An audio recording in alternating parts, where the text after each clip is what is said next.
This is the first MCQ of 1000 MCQ series for physics.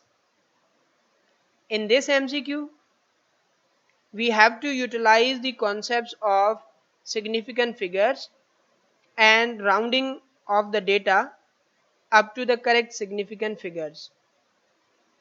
ये एक बिल्कुल basic किस्म का MCQ है, लेकिन बहुत इम्पॉर्टेंट इस वजह से है कि जैसा कि मोस्ट ऑफ द स्टूडेंट किसी MCQ को देखते हैं कि उसमें उनको कैलकुलेशन नज़र आ रही होती है कि कैलकुलेशन करनी पड़ेगी, लेकिन इनफैक्ट उस क्वेश्चन में कैलकुलेशन की कोई चीज़ होती नहीं है। तो यहाँ पे भी आपको एग्जैक्टली वही चीज़ नज़र आएगी कि आप देख रहे होंगे कि ये जो MCQ है प्रॉब्लम टाइप पे है और यहाँ पे आपको फार्मूला और कैलकुलेशन करनी पड़ेगी। लेकिन अगर आप सिग्निफिकेंट फिगर्स का कॉन्सेप्ट इस्तेमाल करेंगे कि जब आपको दो वैल्यूज़ मल्टीप्लाई या डिवाइड करने के लिए दिए जाते हैं तो वहाँ पे कौन सा रूल अप्लाई होता है, वहाँ पे आपको आंसर को किस तरह से लिखना होता है, ये चीज़ अगर आपको याद होगी तो आप विदाउट कैलकुलेशन इस क्वेश्चन को एटलीस्ट आंसर कर सकते हैं। इस तरह के सभी क्वेश्चंस को नहीं, लेकिन ये जो क्वेश्चन है इसको तो आप डेफिनेटली विदाउट कैलकुलेशन आंसर कर सकते हैं। वो किस तरह से? वो इस तरह से कि आपको मास दिया गया है जो कि 87.2 ग्राम है, 3 सिग्निफिकेंट फिगर्स हैं और आपके पास वॉल्यूम की इंफॉर्मेशन है कि 25 क्यूबिक सेंटीमीटर। ये दो डेटा आपको दी गई हैं प्रॉब्लम के अंदर और आपसे पूछा जा रहा है कि आप डेंसिटी बताएं up to the correct significant figures. तो you know density is mass per unit volume, means there is a division. तो जब डिवीजन हो रही है आपको जो भी आंसर मिले, कितने सिग्निफिकेंट फिगर्स भी उसमें नज़र आ रहे हों, लेकिन आपको उसको राउंड ऑफ करना होता है उतने सिग्निफिकेंट फिगर्स तक जितने डेटा में किसी के अंदर मिनिमम हो।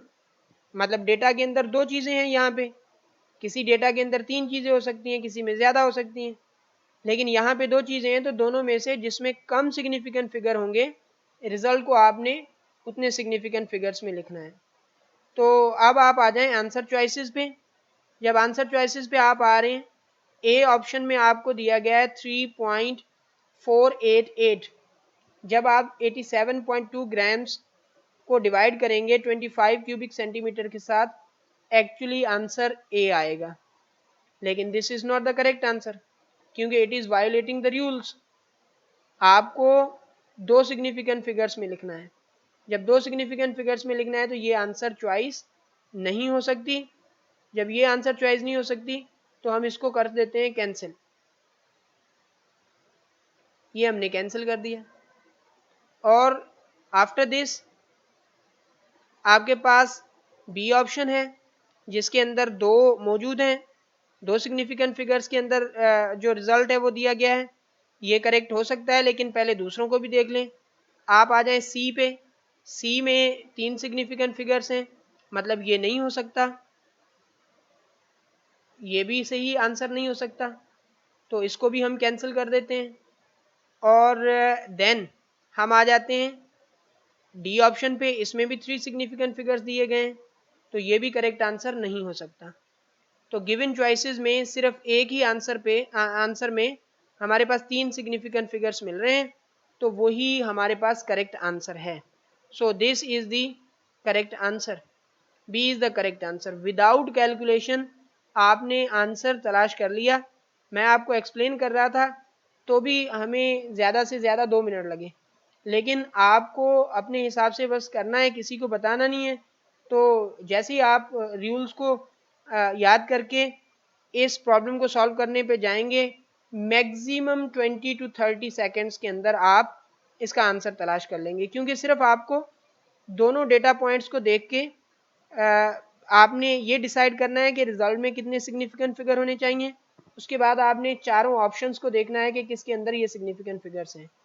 याद रखिए, अगर किसी क्वेश्चन के अंदर जो आंसर चॉइसेस हैं उनमें मिनिमम सिग्निफिकेंट फिगर वाली 2 या 3 ऑप्शंस हैं, तो फिर आप सॉल्यूशन कैलकुलेशन के थ्रू ही निकाल सकते हैं। फिर आपके पास कोई और दूसरा रास्ता नहीं है, फिर आपको कैलकुलेशन करना पड़ेगी।